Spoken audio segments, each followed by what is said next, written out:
Hallo liebe Freunde von Gitarren im Netz. Ja, heute eine neue Folge ohne Gitarren, aber mit feinem Equipment. Ja, immer mit dem Kopfhörer da sitzen, immer Kopfhörer aufzuhaben, wenn du einspielst, wenn du abhörst. Das ist irgendwie ein bisschen beengend. Jetzt habe ich schon Funkkopfhörer, damit ich nicht dauernd noch ein Kabel mit mir rumschleppen muss. Aber ich habe gedacht, in jedes noch so kleine Studio gehören ja eigentlich auch ein paar Studiomonitore.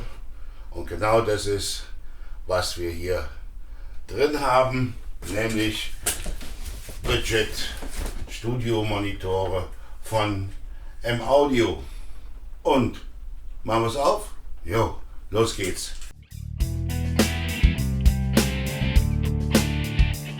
Und noch eine Box. Hier sind sie jetzt drin. M-Audio BX4 BT für das kleine Homestudio von Gitarren im Netz. Noch ein Karton.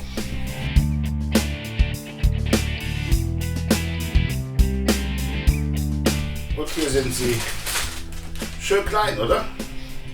Ja, sollen sie auch sein. Ist ja auch nur ein kleines Studio und ein kleiner Gitarrist.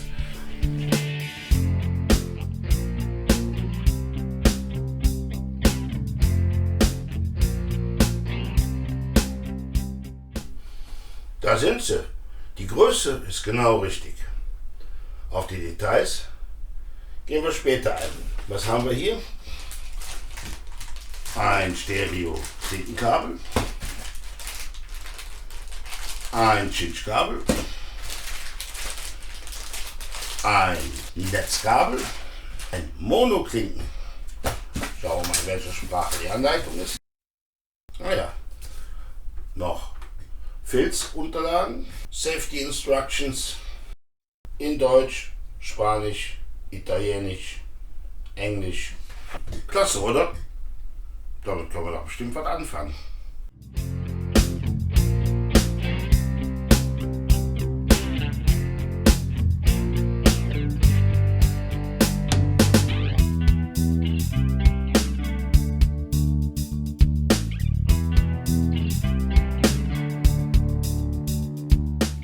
Lasst uns schnell durch die Anschlüsse und Bedienelemente gehen.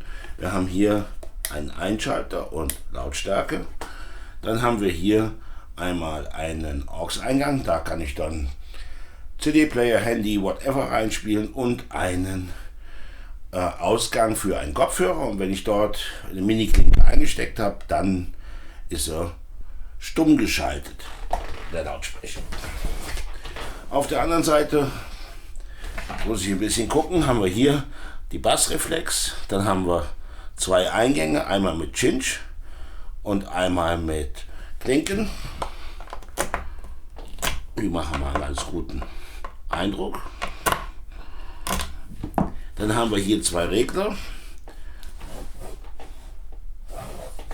Der obere ist für die Höhen, mehr oder weniger zu betonen. Der untere ist für die Bässe, mehr oder weniger zu betonen. Dann haben wir den Netzanschluss und einen kleinen Schalter, ob der aktive, also dieser hier, wo der Verstärker drin ist, auf der rechten oder linken Seite in meinem Feld angeordnet ist. Ja, das war es dann auch schon. Und hier haben wir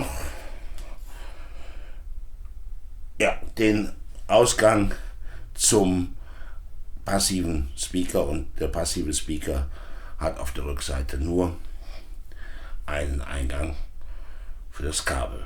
Ja, sieht da eigentlich alles ziemlich übersichtlich aus, oder? Sollte man schnell verkabelt kriegen. Dann hören wir, wie sie klingen.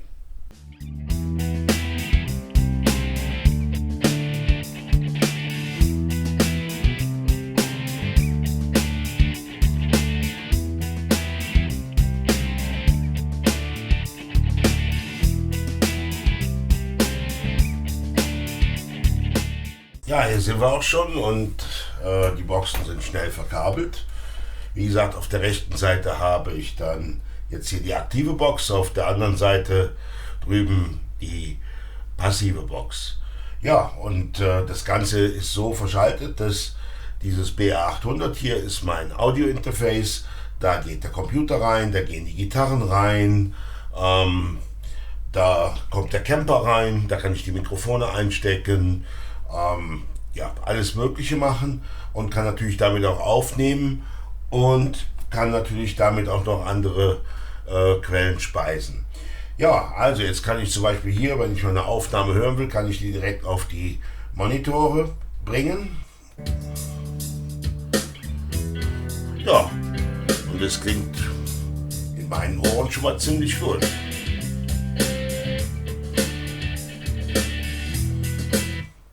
Jetzt habe ich natürlich hier die Möglichkeit, die Sachen noch ein bisschen anzupassen. Was man hier sieht, ich habe die Box etwas entkoppelt, weil die hat doch sehr arge Bassresonanzfrequenzen draufgebracht und da habe ich einfach so ein Stück Schaumstoff hier genommen, so einen Noppenschaum, da habe ich es draufgestellt.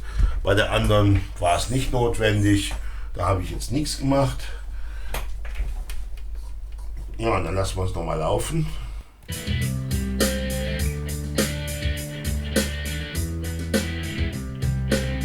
Jetzt gehen die Höhen raus. Jetzt drehe ich den Höhenregler. Einiges ist ja voll auf, so habe ich noch stehen. Die Bässe.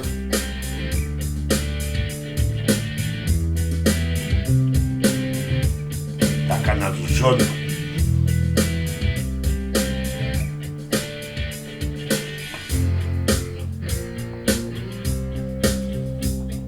so ist für mich die Einstellung schon gut. Passt, oder? Ja, das ist alles ziemlich schnell gegangen. Jetzt haben wir hier noch die Möglichkeit, laut und leiser zu machen.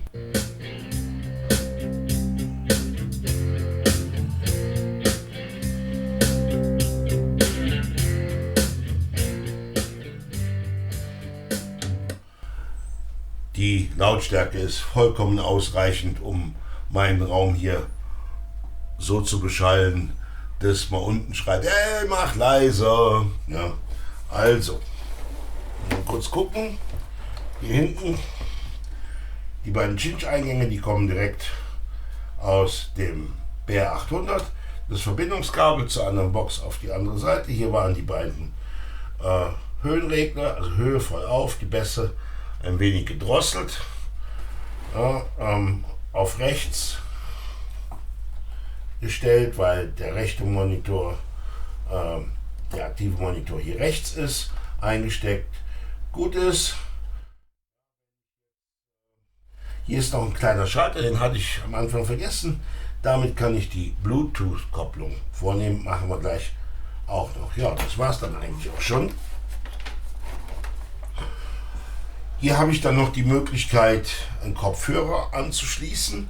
Wenn ich das mache, dann ist die Box stumm geschaltet.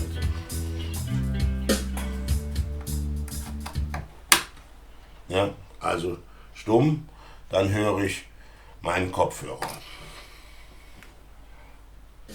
Dauert immer einen kleinen Moment.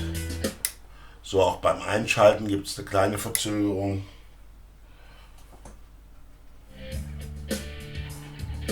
Macht aber nichts, ne? Alles gut. So, jetzt kann ich auch hier natürlich noch ein MP3-Signal reinbringen. MP3-Player rein.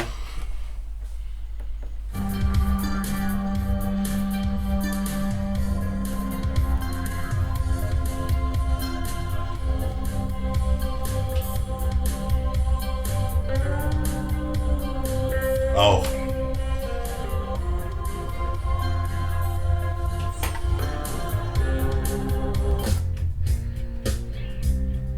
Aber dann wird auch vom MP3, der überschreibt alles. Dadurch, dass das BR800 jetzt auch mein Interface ist, kann ich natürlich dann auch hier jetzt zum Beispiel, wenn ich ein Video von mir hören will, YouTube. Hallo, liebe Gitarrenenthusiasten. Kann ich auch hier sitzen, editieren, brauche keinen Kopfhörer aufhaben. Wunderbar, oder? Ja, und die letzte Funktion, die letztendlich noch übrig bleibt, ist die Bluetooth-Funktion. Mein Handy erstmal auf Bluetooth schalten, dann gehe ich hier hinten an den kleinen Schalter. Es ist schon gekoppelt, deswegen dann fängt die Lampe hier an zu blinken und ich bin letztendlich verbunden. Das ist die BX4BT oben und dann kann ich jetzt zum Beispiel auch von meinem Handy aus, mal schauen, ich bin ja nicht so der Handyfreak, das wisst ihr ja.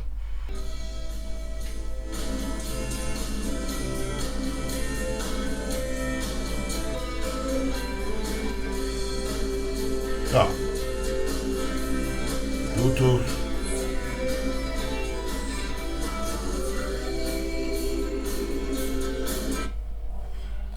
Auch das geht. Ja, alles in allem sehr einfach einzurichten. In ein paar Minuten passiert. Schönen Standort für die Box gesucht. Die kommen natürlich noch ein bisschen zurück. Ich zeige euch jetzt gleich nochmal in der Übersicht, wie das Ganze aussieht. Na, ihr seht da. Links eine Box, rechts eine Box. Was soll ich abschließend sagen? Das Sinnvollste, was ich in der letzten Zeit für 129 € angeschafft habe. Tolle Sache. Editieren ohne Kopfhörer. Endlich wieder ein bisschen die Gitarre rauslassen ohne Kopfhörer. Ich kann einfach zu einem Amp greifen.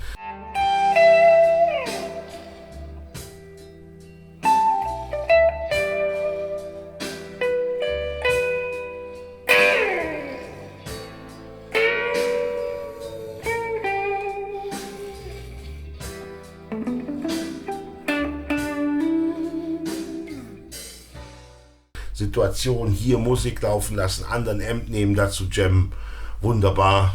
Ja, ich kann endlich den Camper mal aus dem Kopfhörermodus rausnehmen, indem ich ihn hier drauf nehme. Auch eine ganz tolle Sache. Ja, also wirklich das Beste, was ich mir angeschafft habe. Und ja, der Klang, er könnte wahrscheinlich besser sein, High-End, wie auch immer. Mir reicht der Klang hier vollkommen aus für das, was ich mache. Und die 129 € haben sich so was von gelohnt. Und wirklich, wenn ihr ein kleines Homestudio habt oder eine kleine Überecke, kauft euch Studiomonitor. Das ist, glaube ich, wirklich richtig wichtig. Ja, natürlich nehme ich meinen AKG-Kopfhörer zum Abhören. Ja, wenn ich wirklich einen Mix machen will.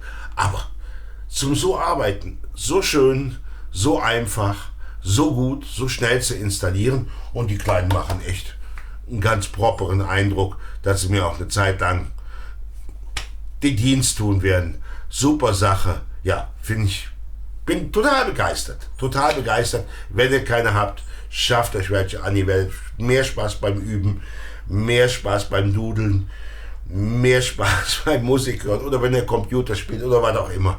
Super tolle Sache. Und wenn ihr einfach nur da sitzt und guckt ein Video. Einfach klasse. Ja, das war's. Bis hierhin. Vielen Dank, wie immer. Bleibt gesund, bleibt fröhlich, bleibt musikalisch. Und wenn es euch gefallen hat, dürft ihr gerne liken und auch ein Abo dalassen. Bis bald, euer Toko.